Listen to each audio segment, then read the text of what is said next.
तो हेलो मेरे प्यारे साथियों, कैसे हो आप लोग। उम्मीद करता हूं कि आप लोग स्वस्थ होंगे, मस्त होंगे और अपने आने वाले बोर्ड परीक्षा की तैयारी बेहतर तरीके से कर रहे होंगे। दोस्तों, आज इस वीडियो के माध्यम से क्लास 10th बिहार बोर्ड 2026 में जो भी बच्चे एग्जाम देने वाले हैं उनके लिए गणित का वीवीआई ऑब्जेक्टिव प्रश्न लेकर आया हूं, जो परीक्षा में हर साल पूछे जाते हैं। और दोस्तों 2026 बोर्ड में 100% पूछा जाएगा। तो दोस्तों, मैं उम्मीद करता हूं कि इस वीडियो के माध्यम से हम जो भी वीवीआई ऑब्जेक्टिव प्रश्न को बताएंगे उन्हें आप शुरू से देखिएगा और बनाने का प्रयास कीजिएगा। और दोस्तों, अगर वीडियो आपको अच्छा लगे तो एक लाइक जरूर कीजिएगा और अगर आप चैनल पर नए हैं तो चैनल को सब्सक्राइब कर लीजिए। तो चलिए दोस्तों, बिना देरी किए हुए हम लोग शुरू करते हैं। चलिए दोस्तों, आज का पहला क्वेश्चन है कि किसी असंभव घटना की प्रायिकता होती है। ध्यान दीजिए दोस्तों, काफी इंपॉर्टेंट प्रश्न है कि किसी असंभव घटना की प्रायिकता कितनी होती है। तो दोस्तों, आप लोग याद रखिएगा कि किसी भी असंभव घटना की प्रायिकता 0 होती है। तो इसका सही जवाब ऑप्शन ए है। और दोस्तों, ध्यान रखिएगा कि कभी भी आपसे निश्चित घटना की प्रायिकता पूछे, अगर आपसे कभी भी निश्चित घटना की प्रायिकता पूछे तो निश्चित घटना की प्रायिकता 1 होती है। तो दोस्तों, याद रखिएगा आप लोग की निश्चित घटना की प्रायिकता 1 होगी और असंभव घटना की प्रायिकता 0 होती है। चलिए, अगला सवाल है क्वेश्चन नंबर 2 कि बिंदु 4 कॉमा -3 किस चतुर्थांश में है। काफी इंपॉर्टेंट प्रश्न है दोस्तों, और ऐसा प्रश्न हर साल पूछा जाता है कि बिंदु 4 कॉमा -3 किस चतुर्थांश में है। तो दोस्तों, इससे पहले आप लोग चतुर्थांश के बारे में समझ लीजिए कि चतुर्थांश क्या है। चलिए दोस्तों, आप लोग सबसे पहले चतुर्थांश के बारे में समझ लीजिए। तो दोस्तों, ये जो पार्ट है ये प्रथम चतुर्थांश में आता है और ये वाला जो पार्ट है ये द्वितीय चतुर्थांश में आता है और ये वाला पार्ट दोस्तों तृतीय चतुर्थांश में आता है और ये वाला पार्ट जो है दोस्तों चतुर्थ चतुर्थांश में आता है। तो दोस्तों, आप लोग यहाँ पे समझिए कि प्रथम में जो आएगा दोस्तों वह प्लस कमा प्लस आता है। याद रखिएगा दोस्तों कि प्रथम चतुर्थांश में दोस्तों प्लस कमा प्लस का चिन्ह आता है और दोस्तों द्वितीय चतुर्थांश में माइनस कमा प्लस आता है और दोस्तों तृतीय चतुर्थांश में माइनस कमा माइनस आता है और चतुर्थ चतुर्थांश में प्लस कमा माइनस आता है। आप लोग ध्यान रखिएगा, प्लस कमा माइनस आता है। तो दोस्तों, इस क्वेश्चन में देखिए कि 4 कमा -3, तो दोस्तों 4 है प्लस में और 3 है माइनस में। तो बताइए प्लस माइनस, तो बताइए दोस्तों प्लस माइनस किस चतुर्थांश में आता है। तो यह दोस्तों चतुर्थ में आता है। तो इसका सही जवाब ऑप्शन डी हो जाएगा। चलिए, अगला सवाल है क्वेश्चन नंबर 3 कि वृत्त के केंद्र पर बना कौन होगा। ध्यान दीजिए दोस्तों, वृत्त के केंद्र पर बना कौन होगा। तो दोस्तों, वृत्त के केंद्र पर कितना डिग्री का कोण बनता है। तो दोस्तों, वृत्त के केंद्र पर जो कितना डिग्री का कोण बनता है। तो दोस्तों 360 डिग्री का कोण बनता है। इसका सही जवाब ऑप्शन सी है। दोस्तों, आप लोग याद रखिएगा कि वृत्त के केंद्र पर 360 डिग्री का कोण बनता है। चलिए, अगला सवाल है क्वेश्चन नंबर 4 कि इतना का बहुलक होगा। बताइए दोस्तों, इनमें बहुलक क्या है। तो दोस्तों, आंकड़ा में जो सबसे ज्यादा बार आया होगा वही बहुलक होगा। तो दोस्तों, यहाँ पर अगर 5 देखें तो 1 बार, 2 बार, 3 बार, 4 बार आया है, जो कि इस आंकड़ा में सबसे ज्यादा बार आया है। तो दोस्तों, इसका बहुलक 5 हो जाएगा। इसका सही जवाब ऑप्शन सी हो जाएगा। चलिए, अगला सवाल है क्वेश्चन नंबर 5 कि एपी इतना का सार्वअंतर होगा। दोस्तों, आप लोग सार्वअंतर डी का फॉर्मूला पढ़े होंगे। सार्वअंतर का फॉर्मूला होता है दूसरा पद माइनस पहला पद।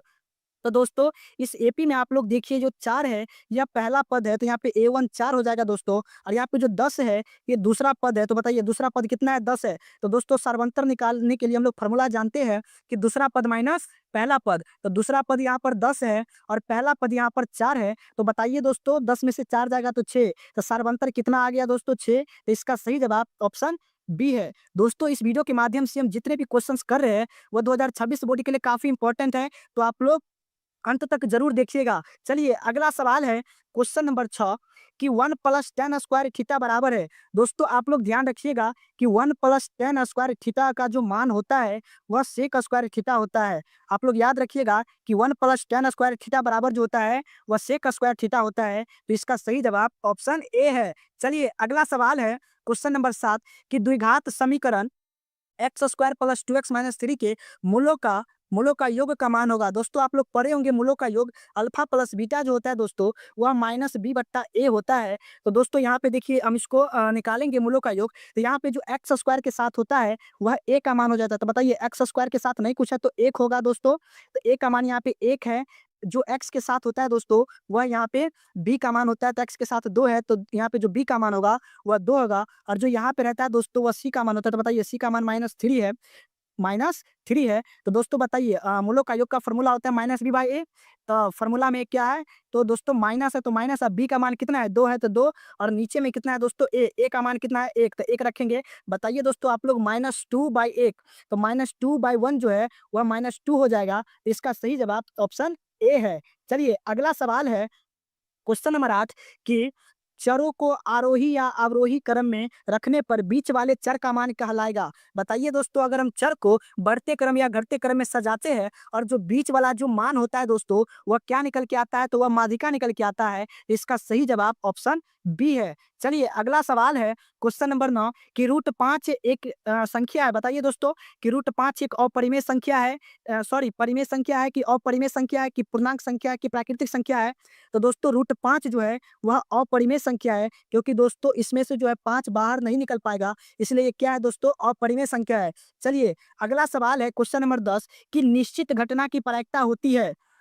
बताइए दोस्तों इससे पहले आप लोग को बताए हम कि निश्चित घटना की प्रायिकता है। तो दोस्तों इस क्वेश्चन का जवाब आप लोग हमें कमेंट में लिखकर बताइए कि निश्चित घटना की प्रायिकता कितनी होती है। आप लोग हमें इस क्वेश्चन का आंसर दोस्तों आप लोग हमें कमेंट में लिखकर बताइए। चलिए अगला सवाल पे चलते हैं। अगला सवाल है क्वेश्चन नंबर 11 कि एक रैखिक समीकरण का घात होगा। दोस्तों रैखिक समीकरण का घात होगा तो रैखिक समीकरण का घात दोस्तों 1 हो जाएगा। इसका सही जवाब ऑप्शन ए है। दोस्तों अगर द्विघात समीकरण का घात पूछे तो 2 होगा।